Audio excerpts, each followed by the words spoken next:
네, 다음은 신경증적 방어 기제에서 퇴행을 한번 말씀드려 보려고 해요.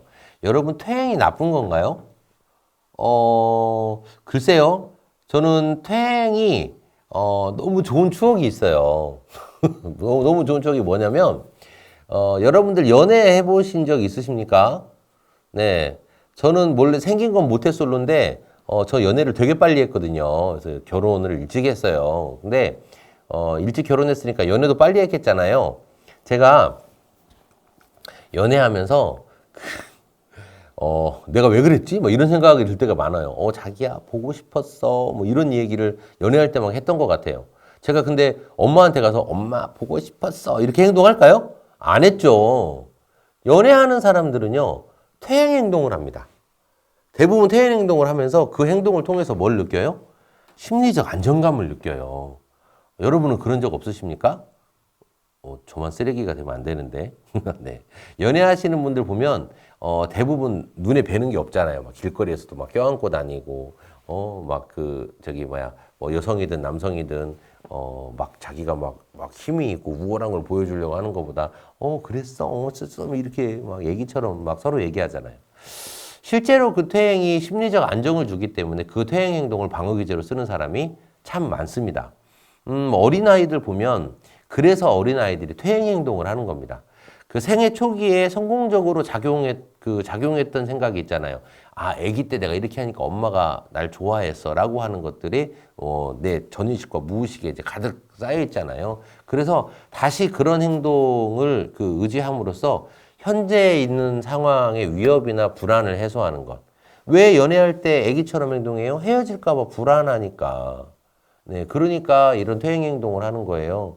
이제 이런 것들이 어린아이들 어떻게 많이 나타나나요? 동생이 태어났는데 멀쩡히 대소변 가리던 아이가 대소변을 못 가린다거나, 동생의 분유를 뺏어 먹는 행동이라든가, 그죠? 이 퇴행 행동 중에 어떤 것도 있냐면요. 차 튜닝도 있습니다. 그냥 멀쩡한 차 놔두면 되잖아요. 근데 어렸을 때 장난감 차를 만들어 버려요. 막 타이어 바꿔 끼고 막 스티커 붙이고 뭐 이렇게 놀던 자동차 장난감 다루듯이 진짜 차를 다루는 거예요. 그래서 이런 것들도 차를 이렇게 만들면서 심리적 안정을 취하신다고 합니다. 그리고 전 연령에서 나오죠. 우는 행동. 이것도 퇴행 행동의 일부입니다. 왜냐하면 나이가 들수록 눈물을 잘 흘리지 않잖아요. 그죠?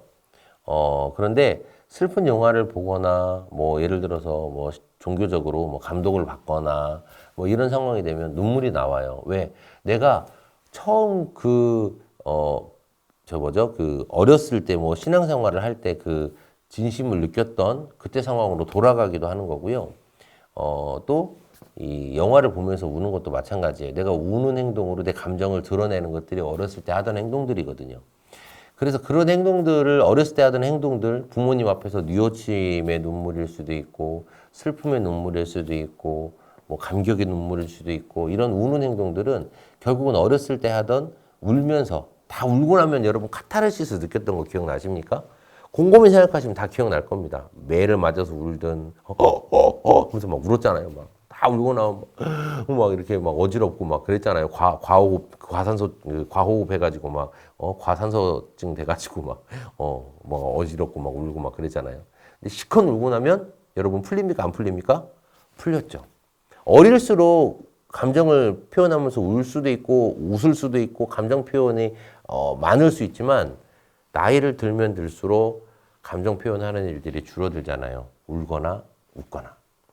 결국은 이 퇴행 행동은 그런 자기가 힘든 현재 상황을 과거의 행동을 통해서 이제 해결하는 거기도 합니다. 근데, 저는 이 퇴행 행동에 대해서 그렇게 나쁘다고 생각은 안 해요. 하지만 이게 너무 잦아지면 문제죠. 예, 너무 잦아지면 문제예요. 그러니까 한 번씩 쓸 수 있는 방어기제라고 생각을 합니다. 하지만 일상적으로 만약에 쓰시는 분들이라면 그분들은 왜 일상적으로 퇴행을 할까요? 일상적으로 회피하고 도망가고 그 스트레스를 본인이 직면하지 못하기 때문에 도망가는 거예요. 예, 그래서 그렇게 해결하는 방식, 그래서 막 눈물을 흘려서 상대방으로 하여금 뭐 이렇게 할 말을 못하게 만들어 버린다거나 뭐 이런 방식을 쓰기도 하죠. 네, 그래서 이런 퇴행 행동이 이런 스트레스를 견디지 못하는 사람들에게 일어나는 행동이다. 실제로 그래서 이제 퇴행 행동하는 사람들, 특히 이제 막 우는 사람들, 눈물이 많은 사람들한테 여러분 옆에서 어떻게 행동해 줘야 될까요? 첫째는 그 사람이 울면서 충분히 자기 방어 기제를 활용할 수 있도록 시간을 주세요. 다 울고 난 다음에 근데 너 왜 울었어? 진정되고 나면 그때 대화해 보세요. 눈물로 이 퇴행 행동을 많이 하는 사람들일수록 대화를 잘 하는 편입니다. 왜 대화를 잘할까요? 감정을 느끼는 것들이 예민하게 느껴지기 때문에 눈물도 흘리고 이렇게 감정 표현하는 거거든요. 그렇기 때문에 대화도 충분히 감정이 내려가고 나면 이성적으로 대화를 잘할 수 있는 사람들이 많더라고요. 그래서 막 퇴행 행동 할 때는 건들지 마세요. 마음껏 퇴행 행동하게 하세요. 그리고 시간 지나서 본질에 대한 얘기도 하고 너 그렇게 행동하지 않아도 이렇게 행동하면 좋을 것 같아 라고 이렇게 이야기해주면 그 감정이 휩싸인 시간을 기다려주는 것들도 되게 큰 신뢰거든요. 그래서 여러분들이 대화를 잘 할 수 있을 것 같습니다. 네. 두 번째 이야기는 합리화인데요. 이 합리화는요, 사회적으로 용납이 되지 않는 감정이나 행동에 대해서 용납되는 이유를 붙여서 자신의 행동을 정당화하는 거죠. 그 신포도 이야기가 있어요. 이렇게 여우가 포도밭을 들어갔는데 포도가 저기 꼭대기에 달린 거예요. 너무 높아. 근데 포도가 맛있는 거예요? 맛없는 거예요? 원래 맛있는 거죠. 이거 엄청 맛있는 거예요. 근데 자기가 못 따먹으니까, 저거 맛없는 거야. 저거는 원래 맛이 없어. 이러면서 이제 그냥 가버렸다고 그래요. 결국 저게 맛이 없는 게 아니라 내가 그걸 못 따먹으니까 맛없다고 생각하는 거잖아요. 그죠? 이게 이제 어떤 아이들이 그런 이유가 있냐면 왕따를 시키는 가해자 아이들이 그런 게 있다고 해요. 이게 뭐냐면 저 행동을 하고 있어요.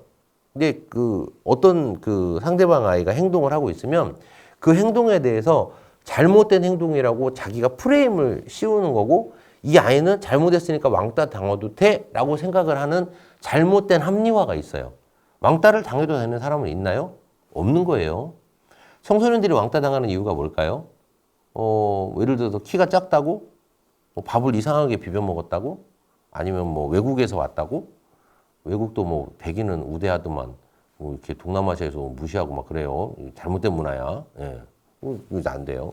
근데 뭐 중국에서 오고 외국에서 뭐 중도 입국 간 아이들도 있잖아요. 탈북에서 온 아이들도 있단 말이에요. 그러니까 일반 사람들하고 좀 뭔가 다른 행동을 하거나 다른 환경에 있거나 아니면 다른 풍습에서 살았던 사람들을 아이들이 다르다라고 받아들이고 그 다른 행동들에 대해서 다르구나 하고 넘어가면 되는데 다르다고? 다르네? 하고 프레임을 씌워요. 이상한데? 이런 프레임을 씌워. 갖고 이상하니까 쟤는 우리랑 이상하니까 뭐 저렇게 해도 돼 라고 하는 또 합리화를 아이들이 한다는 거죠. 실제로 그게 학생들만 있을까요? 아닙니다. 일반인들도 마찬가지예요.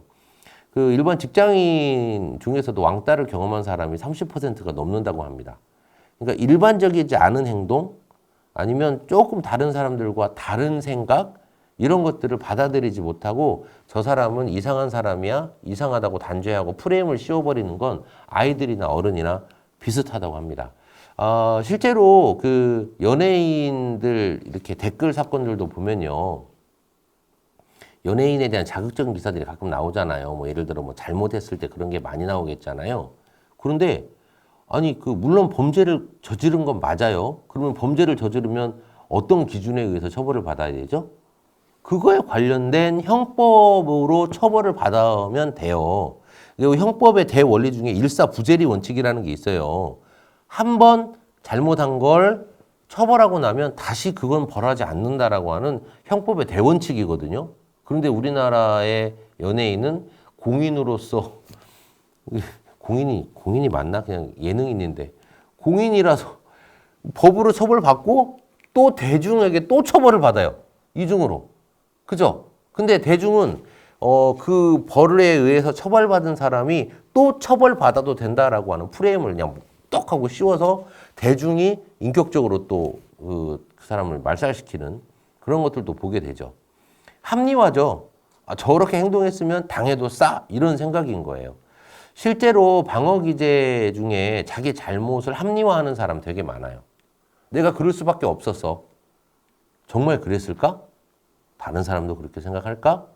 너는 정말 그렇게 생각했니? 그렇지 않은데 나는 다른 사람이 다른 생각할 수도 있잖아. 왜 꼭 그렇게만 생각해야 되지? 이것도 강박의 일종이거든요. 결국 합리화를 해서 핑계를 대거나 아니면 그 정당화하거나 이렇게 하면서 상대방을 더 힘들게 하는 사람들에 대해서 꼭 얘기를 해주셨으면 좋겠어요. 꼭 그렇지만은 않을 수 있어. 네 생각이 완전히 맞지는 않아. 왜? 그것도 자기 속에서 만들어낸 혼자의 합리화잖아요. 그 자기가 뭐 잘못한 행동에 대해서도 스스로 죄책감을 내리기 위해서 합리화하는 경우도 되게 많죠. 뭐 예를 들어서 그 최근에 이런 사건이 있었어요. 그러니까 그 이제 경찰에서 이런 사건이 있었잖아요. 가해자가 피해자를 가해하고 있는데 그 경찰이 그 장소를 이탈했잖아요. 아마 그분도 그 마음속에 이런 합리화가 있었을 거예요. 위험한 상황이니까 지금은 피해야 돼. 이 합리화가 심했을 수 있어요. 그러면서 그 장소에서 떠나는 자신에 대해서 그렇게 마음의 그 양심의 스트레스를 좀 내렸을 거예요. 합리화하면서. 근데 그건 잠깐이지만 그 시기가 지나고 나면 어때요? 이성적으로 생각하면 그게 맞지 않다는 걸 금세 알게 되거든요. 합리화 행동을 하는 사람들은요, 그 또 자기의 잘못이 양심에 관련된 부분이 있기 때문에 그 부분을 건들게 되면 또 수치심을 많이 느낍니다. 합리화하는 사람에게도 일단은 공감해 주시는 게 좋아요. 그래, 그 상황에서 너가 그런 생각 했을 수도 있겠다. 그래, 많이 당황을 했겠다. 맞아. 근데 너가 생각했을 때 그게 맞다고 생각을 하니? 나는 그렇게 생각을 해주는데 너도 그렇게 생각하니? 다른 사람들은 어떻게 생각할 것 같니? 라고 이 감정을 내린 상태에서 대화를 하다 보면 충분히 그 상황에서 자기가 방어기제로 썼던 합리화가 아닐 수 있다는 걸 바로 깨달을 수 있거든요. 인지적으로 얼마든지 깨달을 수 있는 것도 시간이 지나면 깨달을 수 있다는 것. 그래서 사실 합리화를 쓰시는 분들도 이게 합리적인 그런 자기 합리화가 아니라 상황에 대해서 당황하고 놀랬기 때문에 이런 방어기제를 쓴다고 생각하거든요. 당황하지 마시고 놀라지 마시고 그 사건의 본질을 볼 수 있도록 하는 그런 좀 단단한 마음도 좀 필요한 것 같아요. 다음 이야기는 합리화와 비슷한 이야기입니다. 억압입니다. 합리화는 A를 B로 생각을 만들어 버리잖아요. 근데 억압은 어떻게 하냐면 A를 없애버립니다. 잠재적으로 스트레스를 유발하는 수용할 수 없는 욕망을 생각나지 못하게 하거나 기억을 못하게 해서 지워버리는 거예요. 그래서 억압은 수치스러운 생각, 죄책감이 일으키는 생각, 고통스러운 기억들을 기억 수준 아래로 밀어내버립니다. 왜 이게 밀어내지는 게 가능할까요? 네, 가능합니다. 왜냐하면 생각이 날 때마다 그 생각을 안 하려고 노력을 하고 다른 생각을 해버리는 거죠. 그 고승과 제자, 뭐 포르노 실험, 뭐 누드화, 뭐 시험지 부정행위 여러 가지 이제 사례가 있는데요. 그 시험지 부정행위, 뭐 누드화 이런 상황이 어떤 상황이냐면 예를 들어서 본인이 그 시험을 이게 할 때 컨닝을 해요. 컨닝을 하면 뭐 예를 들어서 이제 작은 쪽지를 만들었을 거 아니에요. 그러면 그 쪽지를 이렇게 꾹꾹 해가지고 사람들이 어떻게 해결해요? 어디다 숨길 거 아니에요. 그리고 내가 이걸 숨긴 걸 까먹어요. 왜냐면 내가 그 커닝페이퍼 만든 것이 수치스럽거든요. 그렇기 때문에 그거를 넣어놓고 그냥 잊어버리는 거예요. 이거 놓고 나오는 경우도 되게 많아요. 뭐 이런 것들도 있을 수 있고, 뭐 예를 들어서 이제 누드화를 그렸던 젊은 시절, 젊었을 때는 자기 몸을 기록에 남기고 싶어하는 욕구가 있겠지만 그게 평생 가는 건 아니죠. 네, 평생 가는 건 아니에요. 자기 본인이 찍었던 젊었을 때는 예를 들어서 뭐 간직하고 싶은 추억이 있지만 나이가 들었을 때는 보기가 좀 힘든. 그래서 그런 것들을 내가 그 그린 적이 없어라고 이제 본인이 기억을 싹 지워버리는 경우도 있어요. 근데 억압이 안 되는 경우도 있잖아요. 이게 억압이라도 해서 없애버리면 참 좋겠는데 예를 들어서 몸에 문신을 했던 아이들은 아이들 중에 후회하는 아이들이 되게 많거든요. 근데 기억이면 지워버리는데 몸에 있는 거 지워지지가 않아. 억압이 안 돼.